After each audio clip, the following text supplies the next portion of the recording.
상철아, 이걸 어쩌니야. 내가 평생 모은 돈이 하루아침에 다 사라져 버렸어. 통장에 2,800만 원이 있었는데 지금은 단 돈 10,000원도 없다. 손주 대학 등록금 어떻게 해? 아이고, 내가 이러려고 평생 허리 굽혀 일했나? 여러분, 이 말은 제가 지난달 전화로 들은 60년 지기 친구 박영배의 마지막 한탄이었습니다. 영배는 그 일이 있고 일주일 뒤 갑자기 심장마비로 세상을 떠났습니다. 의사는 심한 스트레스가 원인이라고 했습니다. 우리 영배는 그저 오래된 휴대폰을 새 것으로 바꾸러 동네 대리점에 갔다가 평생 모은 노후 자금을 잃었습니다. 그것도 뭐 큰 일을 당한 게 아니라 그저 휴대폰 대리점 직원에게 몇 가지 개인정보를 알려준 것 때문에. 영배의 이야기가 남 얘기 같으십니까?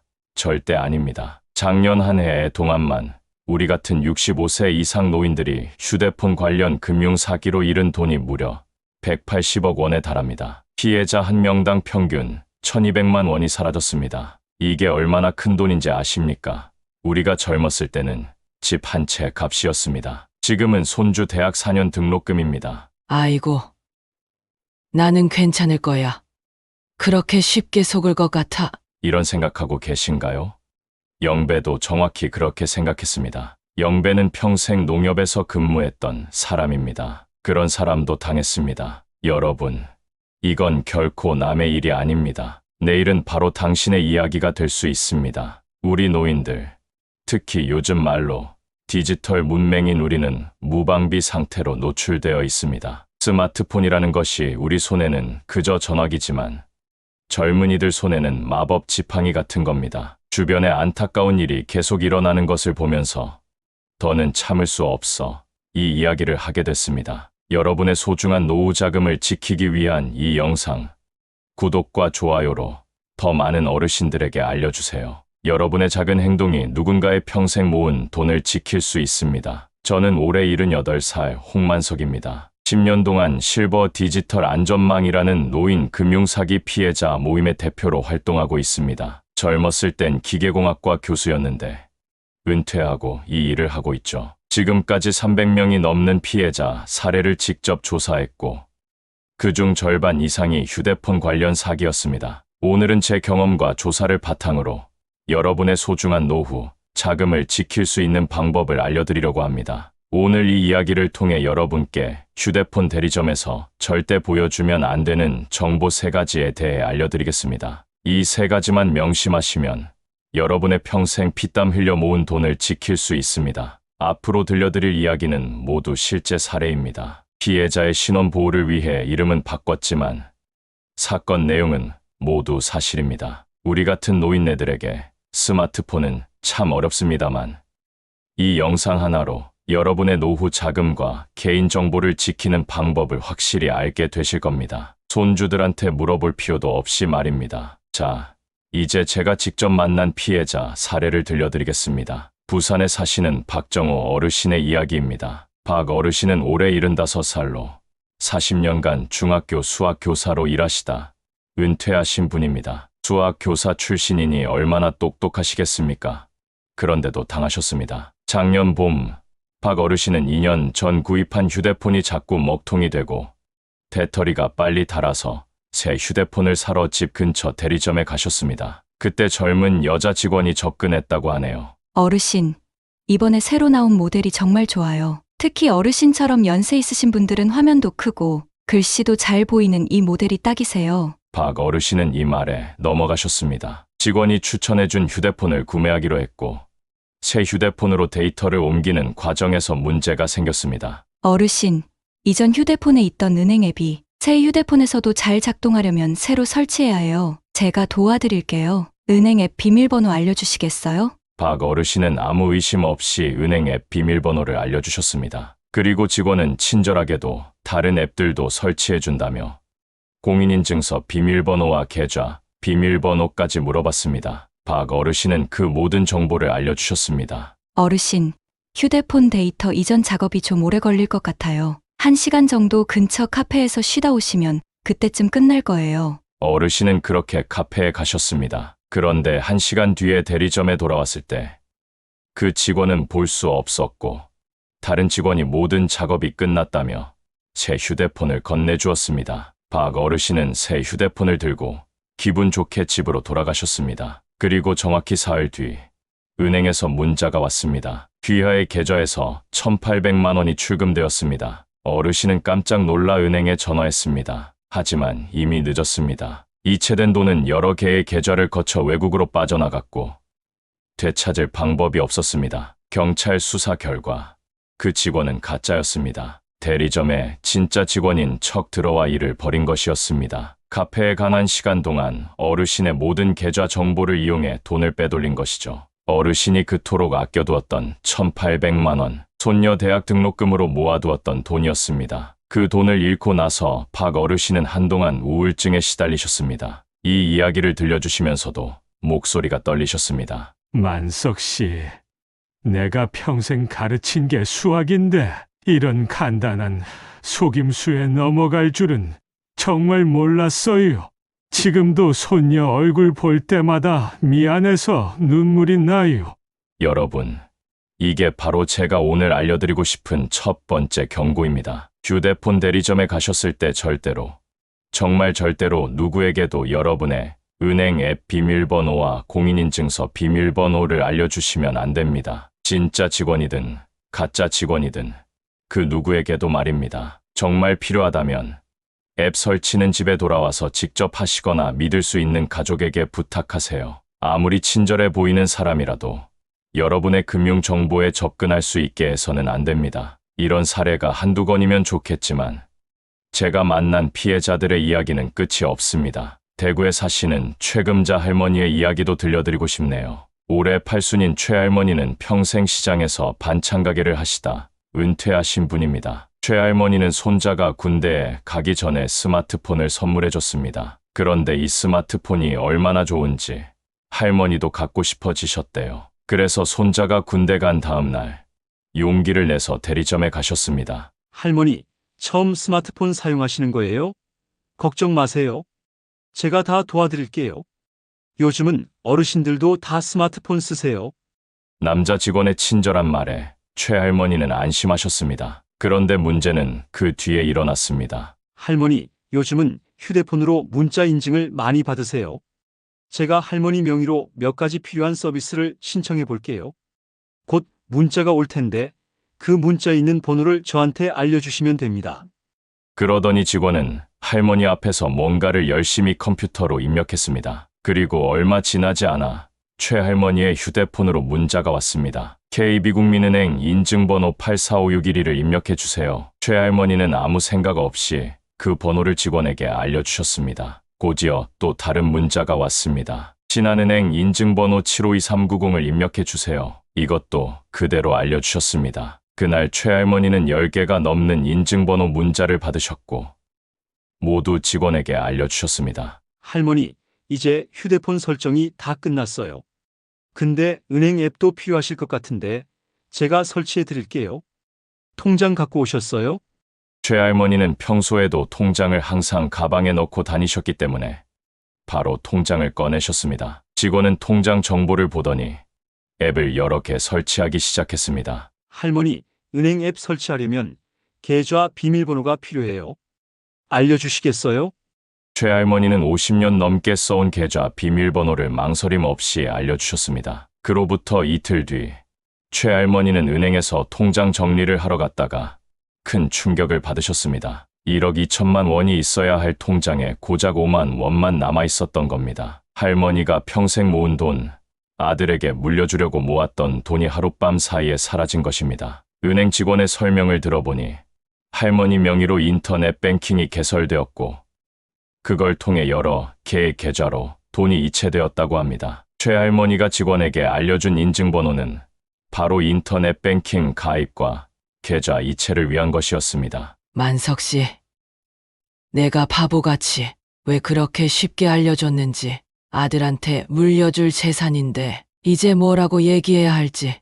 최할머니는 이 일 이후 심한 우울증에 시달리셨고 아들에게 미안한 마음에 아직도 그 사실을 말씀하지 못하셨다고 합니다. 지금은 아들 몰래 파트타임으로 마트에서 일하고 계신다고 하니 듣는 제 마음이 얼마나 아픈지 모릅니다. 여러분, 이것이 제가 오늘 알려드리고 싶은 두 번째 경고입니다. 휴대폰으로 오는 인증번호 문자는 절대로 타인에게 알려주면 안 됩니다. 그게 은행이든 카드사든 심지어 휴대폰 대리점 직원이든 말입니다. 인증번호는 오직 여러분만 알아야 합니다. 인증번호는 마치 금고의 열쇠와 같습니다. 그 열쇠를 누군가에게 주는 순간 여러분의 모든 재산이 위험해집니다. 문자로 인증번호가 온다면 그건 여러분이 직접 어떤 서비스를 신청했을 때만 와야 하는 겁니다. 다른 사람이 대신 신청해서 오는 인증번호는 절대 알려주시면 안 됩니다. 이제 세 번째 사례를 들려드리겠습니다. 제 오랜 친구이자 우리 모임의 회원이신 장병철 어르신의 이야기입니다. 장 어르신은 올해 74으로 30년간 초등학교 교장 선생님으로 일하시다 은퇴하신 분입니다. 아이들을 가르치셨던 분이라 마음이 참 따뜻하신 분이죠. 작년 겨울 장 어르신의 휴대폰이 갑자기 작동을 멈췄습니다. 전화도 안 되고 문자도 안 되더랍니다. 그래서 근처 휴대폰 대리점에 가셨죠. 어르신, 이 휴대폰은 이제 수명이 다했네요. 새 휴대폰으로 바꾸시는 게 좋겠어요. 마침 지금 좋은 프로모션이 있어서 싸게 구입하실 수 있어요. 장 어르신은 고민 끝에 새 휴대폰을 구입하기로 하셨습니다. 문제는 그 다음이었습니다. 어르신, 카드로 결제하시겠어요? 아, 혹시 체크카드이신가요? 체크카드면 계좌에 돈이 충분히 있어야 결제가 되는데 잔액 확인 한번 해보시겠어요? 장 어르신은 체크카드였기 때문에 직원의 말에 걱정이 되셨습니다. 아, 그럼 확인해 봐야겠네. 어떻게 확인하지? 제가 도와드릴게요. 은행 앱 있으세요? 없으시면 제가 설치해 드릴게요. 장 어르신은 은행 앱이 없으셨고 직원은 친절하게도 앱을 설치해 주겠다고 했습니다. 그리고는 장 어르신에게 계좌번호와 주민등록번호를 물어봤습니다. 장 어르신은 기꺼이 알려주셨습니다. 자, 이제 계좌 비밀번호만 입력하시면 돼요. 여기 화면에 직접 입력하세요. 다행히도 장 어르신은 화면에 직접 비밀번호를 입력하셨습니다. 그런데 직원이 잠깐 다른 손님을 응대한다며 자리를 비운 사이 장 어르신은 앱 화면에서 비밀번호 저장하시겠습니까? 라는 메시지가 뜨는 것을 보셨습니다. 편리할 것 같아서 얘를 누르셨죠. 직원이 돌아와서는 휴대폰 결제를 마치고 장 어르신께 새 휴대폰을 건넸습니다. 어르신, 이제 이 휴대폰 쓰시면 돼요. 은행 앱도 설치해 드렸으니 편하게 쓰세요.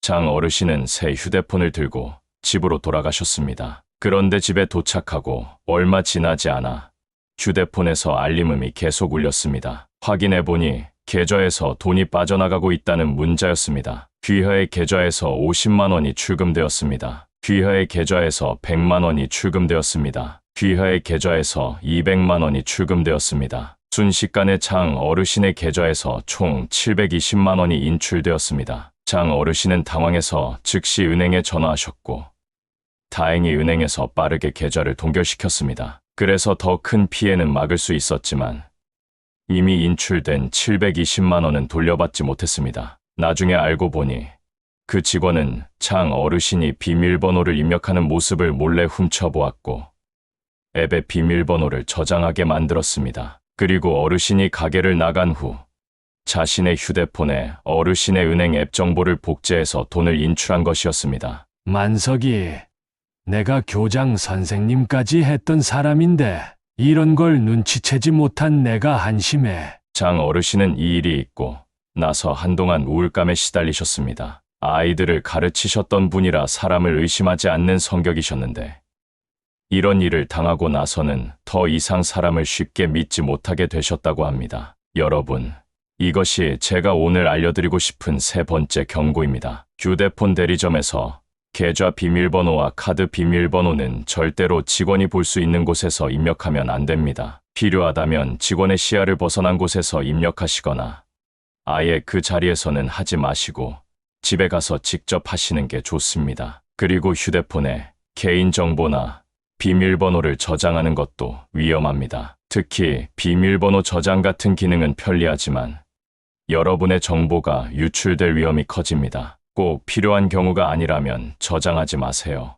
지금까지 제가 말씀드린 세 가지 사례는 모두 돈을 잃은 슬픈 이야기였습니다. 하지만 이번에는 다행히 피해를 막은 사례를 들려드리고 싶습니다. 서울에 사시는 김옥분 할머니의 이야기입니다. 김 할머니는 올해 82로 평생 시장에서 옷장사를 하시다 은퇴하신 분입니다. 장사꾼 출신이라 그런지 눈치가 빠르고 사람 보는 안목이 있으신 분이죠. 작년 여름 김 할머니도 새 휴대폰을 사러 대리점에 가셨습니다. 할머니, 이 모델이 요즘 인기 많아요. 화면도 크고 어르신들이 보기 편해요. 이걸로 하시죠? 김 할머니는 직원이 추천한 휴대폰을 구매하셨습니다. 그런데 결제를 마치고 데이터를 옮기는 과정에서 이상한 점을 발견하셨습니다. 아가씨, 내 옛날 폰에 뭘 그렇게 만지작거려요?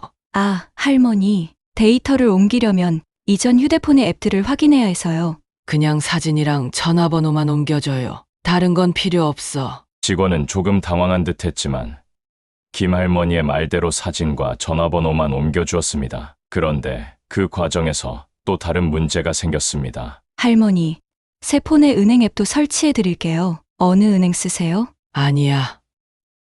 그런 거 필요 없어. 나는 은행 갈 때 직접 가. 아, 요즘은 다들 폰으로 뱅킹 하시는데 편하실 텐데. 됐어. 그냥 전화만 되면 돼. 직원은 계속해서 은행 앱과 카드 앱을 설치해 주겠다고 했지만 김 할머니는 완강하게 거절하셨습니다. 심지어 직원이 인증번호가 올 텐데 알려주세요라고 했을 때도 김 할머니는 그런 거 필요 없다며 문자를 보여주지 않으셨습니다. 나중에 김 할머니가 저에게 이 이야기를 들려주시면서 하신 말씀이 있습니다. 만석 씨, 내가 장사를 40년 넘게 했어. 그러다 보니 사람 눈빛을 보면 알아. 그 직원 뭔가 수상했어. 자꾸 내 정보를 알려달라고 하는데 장사하면서 배운 게 있지. 내 돈, 내 정보는 내가 지켜야 해. 김 할머니는 대리점에서 나오신 후 불안한 마음에 바로 은행에 가셔서 계좌 상태를 확인하셨습니다. 다행히 아무 문제가 없었고 김 할머니의 경계심 덕분에 어떤 피해도 입지 않으셨습니다. 이 이야기를 들으시면 나는 김 할머니처럼 그렇게 강하게 거절할 수 없어 라고 생각하실 수도 있습니다. 괜찮습니다. 꼭 그렇게 강하게 거절하지 않아도 됩니다. 그저 이렇게 말씀하시면 됩니다. 죄송합니다만 제가 요즘 뉴스에서 보니까 휴대폰 관련 사기가 많다고 하더라고요. 그래서 좀 조심스러워요. 은행 앱은 제가 집에 가서 아들한테 부탁할게요. 또는 이렇게 말씀하셔도 됩니다. 제 아들이 그런 건 절대 대리점에서 하지 말라고 했어요. 집에 가서 같이 하기로 했어요. 아니면 더 간단하게 지금은 필요 없어요. 나중에 생각해 볼게요. 이렇게 부드럽게 거절하셔도 충분합니다. 중요한 것은 여러분의 개인정보를 보호하는 것이지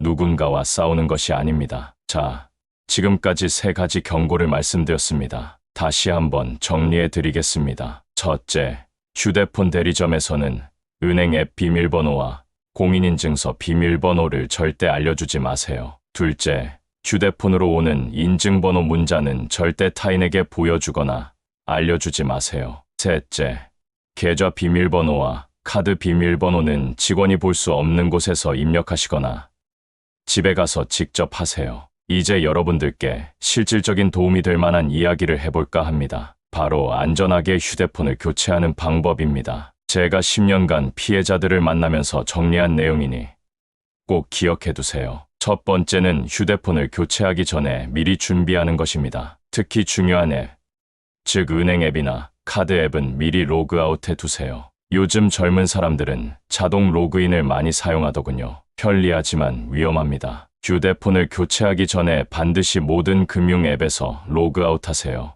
두 번째는 가능하다면 유심만 교체하는 것입니다. 요즘은 휴대폰을 완전히 새로 살 필요 없이 유심만 바꿔도 새 휴대폰으로 번호를 옮길 수 있습니다. 이 경우 여러분의 기존 휴대폰은 계속 여러분 손에 있기 때문에 더 안전합니다. 세 번째는 앱 설치와 데이터 이전은 집에서 직접 하는 것입니다. 요즘은 클라우드 서비스라는 게 있어서 사진이나 연락처 같은 중요한 정보를 인터넷에 저장해 둘 수 있습니다. 그래서 새 휴대폰을 사면 그 정보를 집에서 와이파이로 내려받으면 됩니다. 하지만 혹시라도 피해를 당했다면 어떻게 해야 할까요? 당황하지 마시고 다음 순서대로 하세요. 첫째, 즉시 해당 은행이나 카드사에 연락하세요. 계좌 동결이 가능할 수도 있습니다. 1시간이라도 빨리 연락할수록 돈을 되찾을 가능성이 높아집니다. 둘째, 경찰에 신고하세요. 요즘은 각 경찰서마다 디지털 수사팀이 있어서 이런 사건을 전문적으로 다룹니다. 신고할 때는 최대한 자세하게 상황을 설명하세요. 셋째, 통신사와 금융감독원에도 신고하세요. 같은 수법으로 다른 피해자가 생기는 걸 막을 수 있습니다. 여러분, 우리는 평생 일하며 모은 소중한 돈을 한순간의 방심으로 잃어서는 안 됩니다. 제가 오늘 말씀드린 내용을 꼭 기억해 주세요. 다시 한번 정리해 드리겠습니다. 휴대폰 대리점에서 절대 보여주면 안 되는 정보 3가지. 은행 앱 비밀번호와 공인인증서 비밀번호, 문자로 온 인증번호, 계좌 비밀번호와 카드 비밀번호, 그리고 안전하게 휴대폰 교체하는 방법 3가지. 중요한 앱은 미리 로그아웃, 가능하면 유심만 교체. 앱 설치는 집에서 직접. 이 내용을 주변의 다른 어르신들께도 꼭 알려주세요. 특히 혼자 사시는 분들께 더 필요한 정보입니다. 한 분이라도 더 이런 피해를 예방할 수 있다면 오늘 제가 이 이야기를 한 목적은 충분히 달성된 것입니다. 마지막으로 제 친구 영배처럼 돈을 잃고 심장마비로 돌아가시는 분이 더 이상 없기를 간절히 바랍니다. 여러분 모두의 노후가 평안하고 행복하기를 진심으로 기원합니다. 오늘의 이야기가 마음에 드셨다면 주변 지인분들에게도 널리 알려주시고 구독과 좋아요도 부탁드립니다. 긴 이야기 들어주셔서 감사합니다. 안녕히 계세요.